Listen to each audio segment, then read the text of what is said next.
MP ఎన్నికల్లో సత్తా చాటుతామన్నారు మంత్రులు. 10 ఏళ్లలో రాష్ట్రానికి ఏమీ చేయని బీజేపీ బీఆర్ఎస్ పార్టీలను బొందపెట్టాలన్నారు. కేంద్రంలో కాంగ్రెస్ ప్రభుత్వం వస్తే నిరుద్యోగులకు ఉద్యోగ ఉపాధి అవకాశాలు వస్తాయన్నారు.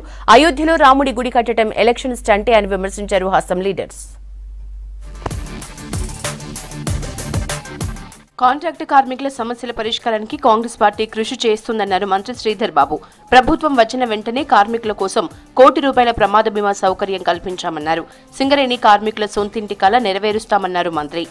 కార్మిక ప్రాంతానికి ఎనలేని సేవలు చేసిన పెద్దలు వెంకటస్వామి గారిని కుటుంబం నుంచి మరి వంశీ గారిని మీ ముందట నిలబడి మీ ఆశీర్వాదం కోరడానికి ముందు నిలబడ్డారు.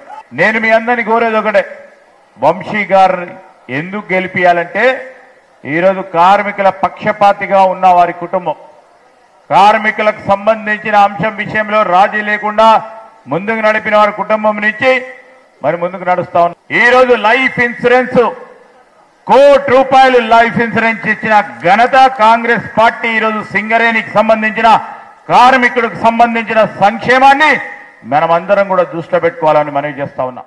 10 ఏళ్లలో ఉమ్మడి ఆదిలాబాద్ జిల్లాకు బీజేపీ చేసిందేం లేదన్నారు మంత్రి సీతక్క. బాసర మండల కేంద్రంలో కేంద్రీయ విశ్వవిద్యాలయం ఏర్పాటు చేస్తామని మాట తప్పారని ఫైర్ అయ్యారు. రాష్ట్రంలో బీజేపీ బీఆర్ఎస్ పార్టీలకు ఓట్లు అడిగే హక్కు లేదన్నారు.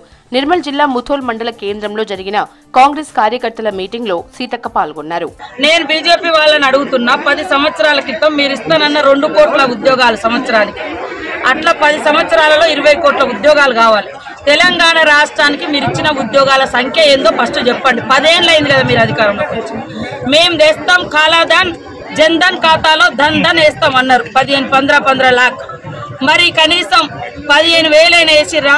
పైనుంచి జీఎస్టీల పేరుతోటి ప్రజల మీద వసూలు చేసి ఏది 15 లక్షలు అవి ఎప్పుడు ఇస్తారని నేను అడుగుతా ఉన్నాను. కేంద్రంలో కాంగ్రెస్ ప్రభుత్వం వస్తే నిరుద్యోగులకు ఉద్యోగ ఉపాధి అవకాశాలు వస్తాయన్నారు చెన్నూరు ఎమ్మెల్యే వివేక్ వెంకటస్వామి.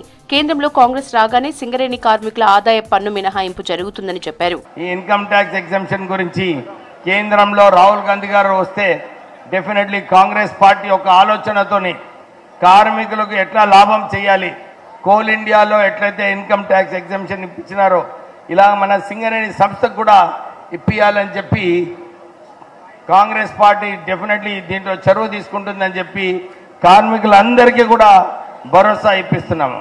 కాకా వెంకటస్వామి గారు ఉన్నప్పుడు ఇక్కడ సుమారు 29,000 పట్టాలు ఇప్పించడం జరిగింది. డిసెంబర్ 25 నాటికి షుగర్ ఫ్యాక్టరీని ప్రారంభించేలా చర్యలు తీసుకుంటామన్నారు నిజామాబాద్ కాంగ్రెస్ ఎంపీ అభ్యర్థి జీవన్ రెడ్డి. ధర్మపురి అరవింద్ ను ప్రజలు మరోసారి నమ్మే పరిస్థితి లేదన్నారు. 5 ఏళ్లలో చేసిన అభివృద్ధిపై అరవింద్ మాట్లాడాలని డిమాండ్ చేశారు. మిత్రుడు అరవింద్ గారు ఏది ఇస్తుందో మీకు తెలియదు కాదు. ఎన్నికల ప్రక్రియలో బాండ్ రాయడం అనేది మనం కొత్తగా చూస్తున్నామని చెప్పంటున్నాం. ఎర్రజొన్నల మద్దతు ధర కల్పింపజేస్తాడు. 5 సంవత్సరాలు గడిచిందా?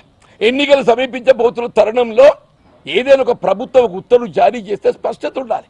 నువ్వు పసుబోర్డు ఎక్కడ ఏర్పాటు చేయబోతున్నావు, నీ స్పష్టత లేదు, ఎక్కడ ఏర్పాటు చేయబోతున్నావు. అయోధ్యలో రాముడి గుడి కట్టడం ఎలక్షన్ స్టంటే అని విమర్శించారు కాంగ్రెస్ సీనియర్ లీడర్ జగ్గారెడ్డి. రామాలయం కట్టడంతోనే సమస్యలన్నీ పోతాయా అని ప్రశ్నించారు. ఓట్లు వస్తే బీజేపీ లీడర్స్ కి దేవుళ్లు గుర్తొస్తారని విమర్శించారు. జనాలకు సేవ చేయమని రాముడు చెప్తే మోదీ మాత్రం అప్పులు చేశారని ఫైర్ అయ్యారు జగ్గారెడ్డి. ప్రధానమంత్రి కాకముందు మోడీ గారు ఏ పోరాటం చేసిండు, దీనికి జవాబు చెప్పగలరా బీజేపీ నాయకులు? రాహుల్ గాంధీ గారు ప్రజల కోసం పోరాడే ఫైటర్, అంటే ఫైట్ లీడర్. మోడీ గారు అధికారం నుంచి వచ్చిన లీడర్, ఆయన పవర్లకి నుంచి వచ్చిండు లీడర్. పోరాటం ఎక్కడైనా ఉన్నాడా చరిత్రలో చెప్పగలుగుతారా? కాంగ్రెస్ ఎంపీ అభ్యర్థులు ప్రచారంలో దూసుకువెళ్తున్నారు. ఇప్పటికే కొందరు అభ్యర్థులు నామినేషన్ వేయగా రేపు మరికొందరు అభ్యర్థులు నామినేషన్లు దాఖలు చేసేందుకు సిద్ధమయ్యారు.